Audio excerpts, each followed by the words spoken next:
Chandrababu note వ్యవహారంలో ఇవాళ కీలక పరిణామాలు చోటు చేసుకునే అవకాశాలు కనిపిస్తున్నాయి. రేవంత్ రెడ్డి బెయిల్ పిటిషన్ మరి కాసేపట్లో విచారణకు రానుంది. ఇప్పటికే కౌంటర్ దాఖలు చేసిన ఏసీబీ రేవంత్ కు బెయిల్ ఇవ్వొద్దని కోరింది. మరోవైపు ఈ కేసులో నిందితుడిగా ఉన్న జెరూసలేం మత్తయ్య తనపై నమోదైన కేసును కొట్టివేయాలంటూ దాఖలు చేసుకున్న పిటిషన్ను కూడా హైకోర్టు విచారించనుంది. మత్తయ్య అరెస్టుకు సంబంధించిన కేసు విచారణను మరో బెంచ్ కు మార్చాలని స్టీఫెన్సన్ కోరడంతో ఇప్పుడు అందరి చూపులు హైకోర్టు వైపే ఉన్నాయి. మొత్తం వ్యవహారానికి సంబంధించి పూర్తి సమాచారం మా కరెస్పాండెంట్ శర్మ లైవ్ లో అందిస్తారు. శర్మ, రేవంత్ బెయిల్ పిటిషన్ పై విచారణ ఎప్పుడు ప్రారంభం కాబోతోంది? టీడీపీ ఎమ్మెల్యే రేవంత్ రెడ్డి దాఖలు చేసిన బెయిల్ పిటిషన్ పై ఇవాళ విచారణ జరగబోతోంది. గత నెల 31వ తేదీన ఆయన అరెస్ట్ అయ్యారు. మొదట ఏసీబీ కోర్టులో ఆయన దాఖలు చేసుకున్న బెయిల్ పిటిషన్ను ఆ కోర్టు తిరస్కరించింది. మళ్ళీ హైకోర్టులో బెయిల్ పిటిషన్ దాఖలు చేసుకున్నారు. తాను ఎమ్మెల్యేగా ఉన్నాను, తాను ఎక్కడికి పారిపోను, ఏసీబీ దర్యాప్తు చేస్తున్నటువంటి దానికి తాను పూర్తిగా సహకరిస్తాను, ఎక్కడికి కూడా పారిపోను, తాను సాక్షులను కానీ సాక్ష్యాలను కానీ తారుమారు చేసే ప్రభావితం చేసేటువంటి అవకాశం ఉండదు కాబట్టి తనకు బెయిల్ మంజూరు చేయాలి, రాజకీయ కుట్రలో భాగంగానే తనను ఇరికించారంటూ రేవంత్ రెడ్డి ఆ బెయిల్ పిటిషన్లో పేర్కొన్నారు. దీనిపైన నిన్న ఏసీబీ కౌంటర్ కూడా దాఖలు చేసింది. ఎట్టి పరిస్థితుల్లో రేవంత్ రెడ్డికి బెయిల్ మంజూరు చేయకూడదు, దర్యాప్తు కీలక దశలో ఉంది, ఇంకా సాక్ష్యాలను సేకరించాల్సి ఉంది, సండ్ర వెంకట వీరయ్య ఇతర వ్యక్తులు ఎవరైతే ఉన్నారో వాళ్ళందరినీ కూడా విచారించాల్సి ఉంది. ఈ కేసులో ఇంకా చాలా మంది సాక్షులు కూడా ఉన్నారు కాబట్టి వాళ్లను విచారించాల్సి ఉంది, కొన్ని సాక్ష్యాలను కూడా సేకరించాల్సి ఉంది అని ఏసీబీ తన కౌంటర్లో పేర్కొంది. అలాగే ఎఫ్ఎస్ఎల్ కు సంబంధించినటువంటి నివేదిక కూడా ఇంకా రావాల్సి ఉంది. అందులో ఆడియో వీడియోలకు సంబంధించినటువంటి కీలకమైన ఆధారాలు ఉన్నాయి కాబట్టి ఈ దశలో ఆయనకు ఎట్టి పరిస్థితుల్లో బెయిల్ మంజూరు చేయకూడదు అనేటువంటి విషయాన్ని ఏసీబీ తన కౌంటర్లో ప్రధానంగా ప్రస్తావించింది.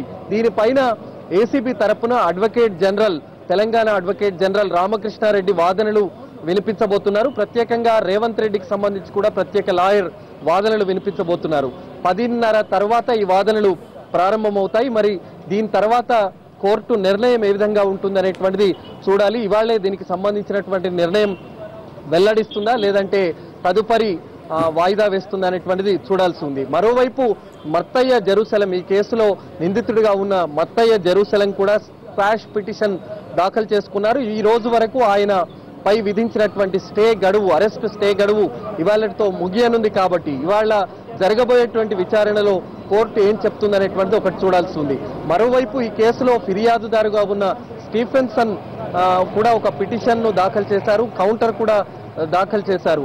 ఆయన దాఖలు చేసుకున్నటువంటి క్వాష్ పిటిషన్ పూర్తిగా నిరాధారమైంది కాబట్టి దాన్ని కొట్టివేయాలి. అలాగే ఈ అంశంలో అతడు ఏవైతే చెప్తున్నాడో అవన్నీ కూడా అబద్ధాలు అనేటువంటి విషయాన్ని స్టీఫెన్సన్ చెప్పారు. మరోవైపు ఈ బెంచ్ ముందు ఆయన ఏదైతే పిటిషన్ వేశారో ఆ న్యాయమూర్తి ముందు నుంచి వేరే న్యాయమూర్తి బెంచ్కు బదిలీ చేయాలంటూ కూడా స్టీఫెన్సన్ తన పిటిషన్లో పేర్కొన్నారు. కాబట్టి ఈ రెండు అంశాలు కూడా చాలా కీలకంగా మారబోతున్నాయి. ఏ రకమైనటువంటి పరిణామాలు చోటు చేసుకుంటాయన్నది ఈ విచారణలు ముగిసిన తర్వాత తెలిసేటువంటి అవకాశం మనకు కనిపిస్తుంది.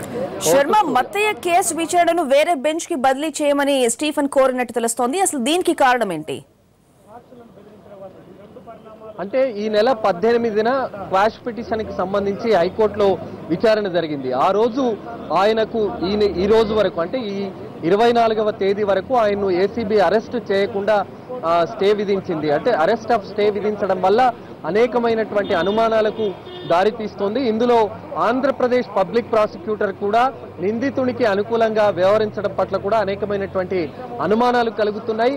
ఈ కేసులో కీలక నిందితుడిని ఇతర రాష్ట్రంలో అంటే విజయవాడ ప్రాంతంలో అక్కడి ప్రభుత్వమే రక్షిస్తుంది అనేటువంటి విషయాన్ని స్టీఫెన్సన్ అందులో ప్రధానంగా పేర్కొనటం, ఆ బెంచ్ నుంచి మరో బెంచ్కి బదిలీ చేయటం వల్ల ఈ కేసుకు కొంత న్యాయం చేకూరుతుంది అనేటువంటి విషయాన్ని ప్రధానంగా స్టీఫెన్సన్ ప్రస్తావించారు. కాబట్టి మరి ఇవాళ జరగబోయేటువంటి విచారణ మరి ఏ రకంగా ఎటువైపు వెళుతుంది అనేటువంటిది కూడా మనం చూడాల్సి ఉంది.